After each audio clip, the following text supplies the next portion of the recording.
Hello and welcome. We've put together this guide with the experts at the fantastic UK firm My Tax Accountant. We're going to be talking about a really important document for any overseas landlord, Form NRL1. And as of November 2025, getting your head around this form is absolutely key to unlocking your full UK rental income and really taking back control of your finances. So, let me ask you a question. Do you own property here in the UK, but you live somewhere else in the world? And have you ever looked at your bank statement and wondered why a big chunk of your rent is just missing? It's a huge headache, I know, but the good news is there's a straightforward fix. And here it is. This is the culprit, a flat 20% tax deduction. Yep, right now, under UK law, your letting agent, or sometimes even your tenant, has to legally withhold 20% of your gross rent. It happens automatically, and it can put a serious dent in your monthly cash flow. So here's how we're going to tackle this. First, we'll really dig into this 20% problem. Then, we'll introduce the solution, which is the NRL1 form. We'll cover who can apply, walk you through the application step by step, talk about what happens after you're approved, and wrap up with some brilliant expert tips to make sure you get it right. All right, let's dive right into Section 1. To really solve this problem, we first need to understand exactly why this 20% deduction is happening in the first place.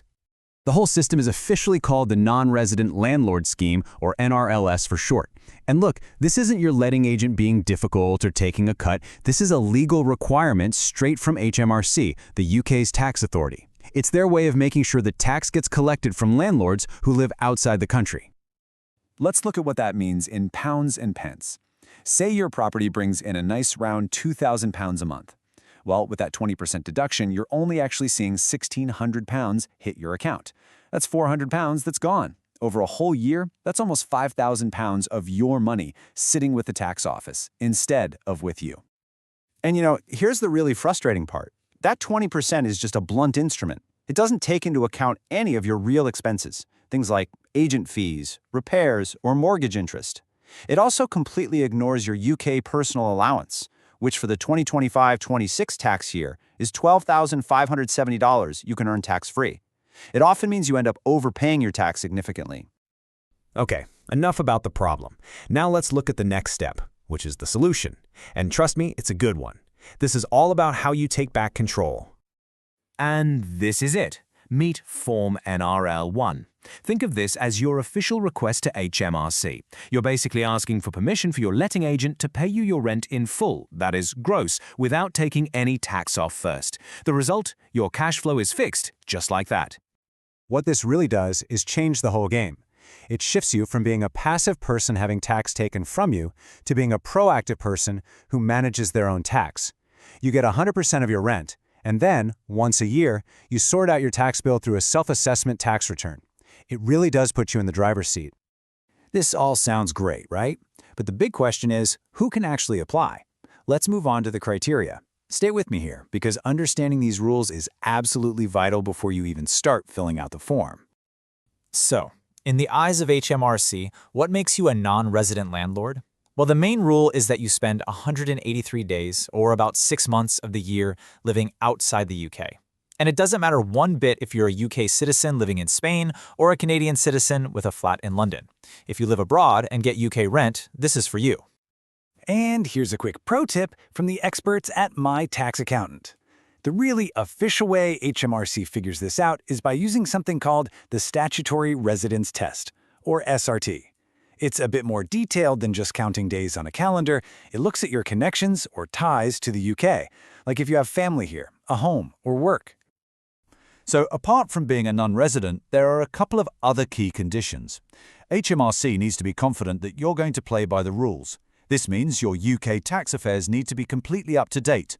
No late tax returns, no unpaid tax bills. It's all about showing them you can be trusted to handle your own tax.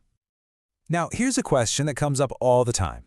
Let's say you've got Mark and Olivia, and they own a rental property together. Do they just fill out one form for the one property? It's a really common point of confusion. And the answer is crystal clear, no. For tax purposes, HMRC sees Mark and Olivia as two separate landlords.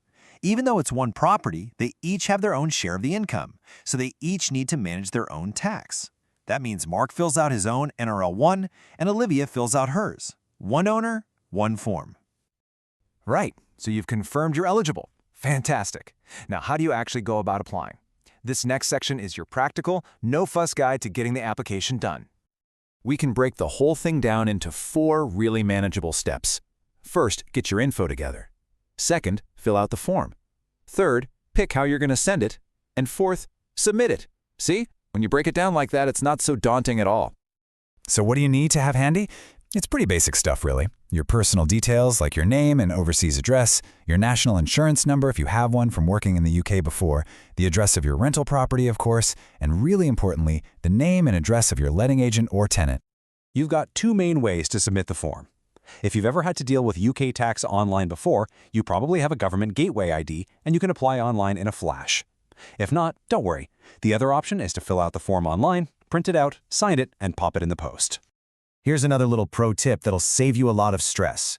A lot of people think they need a UTR, that's a unique taxpayer reference, before they can apply. You don't. In fact, for a lot of people, filling out this form is what triggers HMRC to give you a UTR in the first place. Okay, so you've done it. The form is filled out and it's on its way to HMRC. But that's not the end of the story. Let's talk about what you can expect to happen next. Here's a rough timeline for you. After you submit, give HMRC about a month to process everything. Once they approve it, they'll send out letters, one to you and one to your letting agent, giving them the green light. Then from your next rent day, you should start getting paid in full.